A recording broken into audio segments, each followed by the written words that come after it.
संतान का बहुत महत्व है। उस संतान के लिए वो कितने कष्ट सहता है, उसे पालता है, पोसता है, और यदि यही संतान उसके संताप का कारण बन जाए तो क्या ये उसका दोष है? अधिकतर ये दोष हमारे लालन पालन का होता है। बचपन में बालक के हठ को मानकर हमें आनंद की अनुभूति अवश्य होती है, परंतु धीरे धीरे अपने बालक के हठ को मानकर उसके हठ के दास हो जाते हैं। एक हठी उद्दंड और असंस्कारी संतान उस सूखे वृक्ष के समान होती है कि यदि उसमें आग लग जाए तो वो सारे वन को भस्म कर डालती है। और स्मरण रहे, जब उसमें अग्नि लगती है तो वह सबसे पहले स्वयं के घर को ही भस्म करती है। इसलिए जब आवश्यकता हो तो अपनी संतान के हठ का विरोध करें, उसे रोकें, क्योंकि समय रहते ऐसा न किया गया तो भविष्य में इस समस्या के परिणाम गंभीर हो सकते हैं। प्रतिज्ञा, वचन, ये सब मनुष्य ने समाज को सही दिशा में रखने के लिए बनाए हैं। वो मनुष्य ही क्या जिसके जीवन में नियम ही ना हो, जिनका वो पालन ना करे, परंतु समय के साथ चलने के लिए नियमों को भी बदलना आवश्यक होता है, क्योंकि ये आज का समय ही तो है जो बीत जाने के बाद इतिहास बन जाएगा। यदि आवश्यकता पड़ने पर नियम और प्रतिज्ञा भंग न की जाए, समय की मांग के प्रतिरूप अपनी प्रतिक्रिया न बदली जाए, तो इतिहास हमें कभी क्षमा नहीं करेगा। आवश्यकता पड़ने पर आपकी तोड़ी हुई एक प्रतिज्ञा, एक बंधन कभी कभी पूरे मानव इतिहास को बड़े विनाश से बचा सकता है।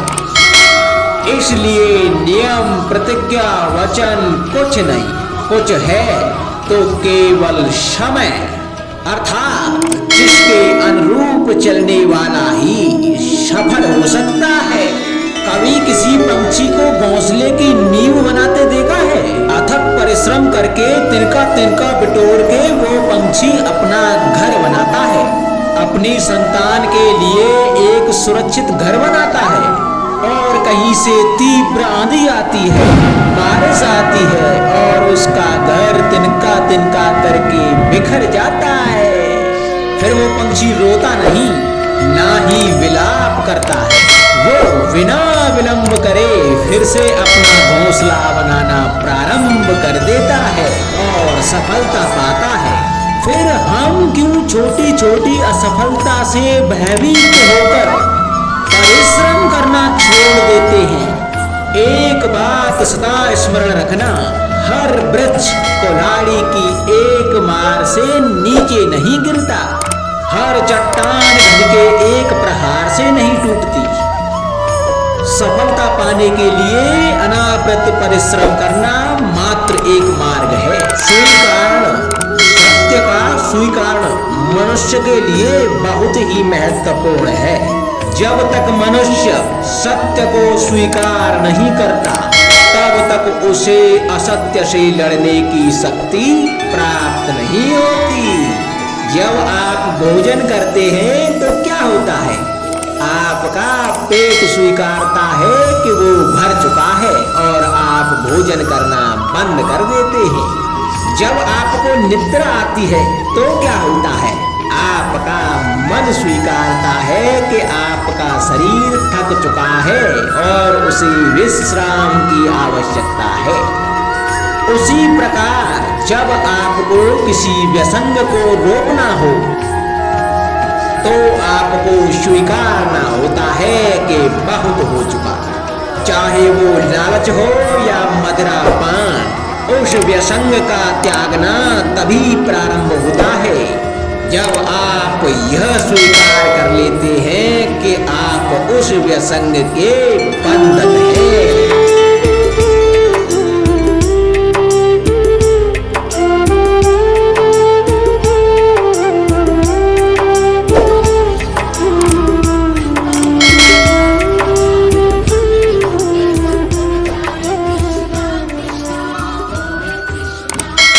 सम्मान मनुष्य के जीवन में सम्मान का बहुत अधिक महत्व है।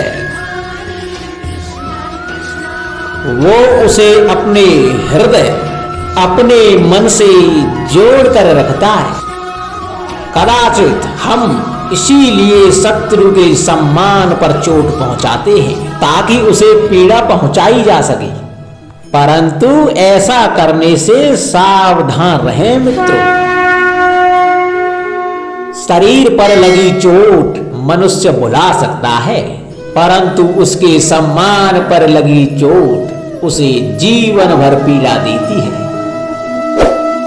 और स्त्री के मान सम्मान पर लगी चोट उसे उस सीमा तक ले जाती है जहां उसे केवल प्रतिशोध दिखाई देता। यदि अपने शत्रु को जीतना है तो प्रेम से जीती, अपने कर्मों से जीती। उन्हें अनुभव करवाइए कि उनसे भूल हुई है। किसी के सम्मान को ऐसी चोट ना पहुंचाइए कि वो आपका नाश करने पर उतर आए। स्मरण रखें, किसी का अपमान करके आपके हृदय को कदाचित थोड़ा संतोष आ जाए, परंतु आप उस अपमान से कई हृदयों को आघात पहुंचाते हैं और अपने लिए एक शत्रु और बढ़ा लेते हैं। हम सब शीघ्र ही सफलता चाहते हैं, ढेर सारी संपत्ति और सुख चाहते हैं, और ऐसे में कई बार हम छोटे मार्गों का चयन कर लेते हैं। वो मार्ग जिनमें परिश्रम नहीं होता, जिनमें होता है तो केवल छल, कुटिलता और भाग्य का सहारा।